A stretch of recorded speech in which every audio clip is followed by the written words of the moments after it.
કેમ છો બધા? આજના જોકની શરૂઆત આપણે અત્યારના યુગ જે રીતે હાલ્યો જાય ને એ વાત ઉપરથી કરશું.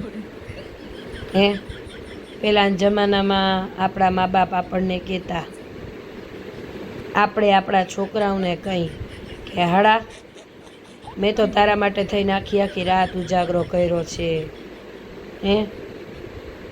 અને કહેવત છે, ભીને સૂઈ પોતે, અને કવિતા છે, કહેવતું છે એના ઉપર તો સૂકે સુવાડે આપને, મા બાપને ભૂલશો નહીંમાં છે. હવે અત્યારના યુગની માવરું જોતા છે ને એ એવું લાગે છે જરાક કે એ માવરું છે ને છોકરાઓને વટશે કેવી રીતે, નાલાયક 10-10 કલાક ઓફલાઈન રહીને હું ત્યારે મેં તને મોટો કર્યો. એ માવરું અત્યારની માવરું એવું કહેશે ખરું. અત્યારે એટલો બધો જમાનો આગળ હાલવા માંડ્યો છે કે જેની કોઈ વાત નથી. છોકરાઓએ જાણવા માંડ્યા છે. એક ટીચર કે આ 3 સવાલના મને જવાબ આપ ચિંટુ. બોલો માસ્તરાણી મેડમ, દૂધ કેમ ઉભરાઈ જાય, પાણી કેમ વહી જાય છે, શાક કેમ બળી જાય છે, કેવી રીતે થાય, બોલ. 3 સવાલનો જવાબ એક વાક્યમાં દઉં ટીચરી કે એક વાક્યમાં કેમ દેવાય કે દેવાય કે મમ્મી ફેસબુક ઉપર બેઠી હોય એટલે એ બધું થાય.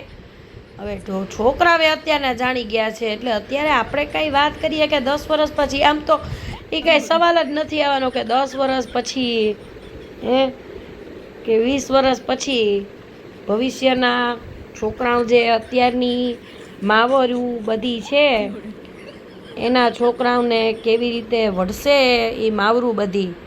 એ કાંઈ બોલવાનું જ નથી રહ્યું. માવરું એ વઢવા પણ નહીં હોય એવી રીતે, કેમ કે છોકરાઓને ઓલરેડી ખબર હોય મારી માવરું આવી રીતે જ પડી હોય ફેસબુકમાં, વોટ્સએપમાં, ઇન્સ્ટાગ્રામમાં.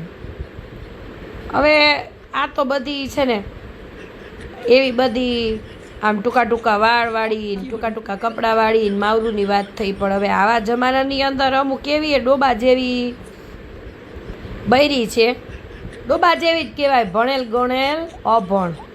ભણેલ ગણેલ અભણ હોય એની હું એક તમને વાત કરું તો પતિ કે માય કોમ્પ્યુટર ઉપર રાઈટ ક્લિક કર.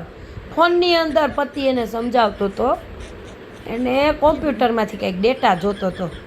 તે વળી ભાયડાએ ભરોસો કર્યો કે મારી ઘરવાળી ભણેલી છે, ફલાણી જગ્યાએથી ડબલ ગ્રેજ્યુએટ થઈ છે, પોસ્ટ ગ્રેજ્યુએશનનું ભણી છે, એને તો તઈ ખબર જ હોય. આમ હવામાં ભાયડાએ ફોન કર્યો કે મારા માય કોમ્પ્યુટરની અંદર માય કોમ્પ્યુટર ઉપર ક્લિક કર, મારા કોમ્પ્યુટરમાં જઈને.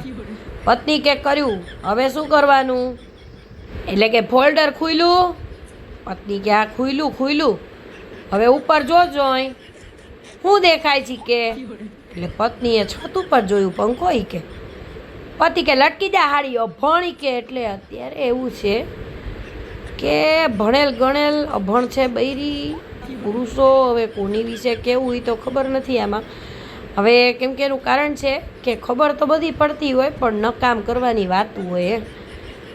એના જેવી વાતું છે કે મને કોઈ કામ જ ન સોંપે, કામ જ એવું કરો ને તમે કામ જ એટલું આમ એવું કરી નાખો ને, એટલું અટપટું કરી નાખો ને કે સામેવાળી વ્યક્તિ તમને બીજી વાર કામ જ સોંપે નહીં, બીજી વાર આને કામ ન સોંપાયો.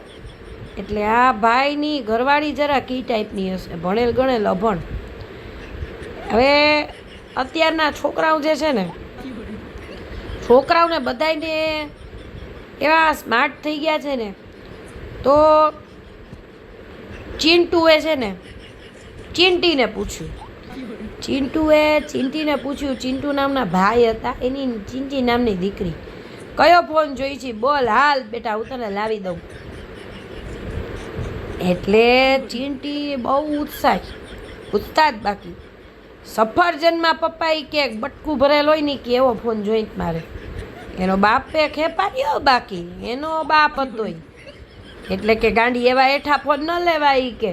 બોલતી બંધ થઈ ગઈ ચિંટીની. ચિંટુનો દીકરી છે ભાઈ, તો પછી તમે જેની દીકરી છો, તને આટલી બુદ્ધિશાળી હો તો તમારો બાપ એવો જ હોય ને. આજ માટે આટલું છે. રામ રામ.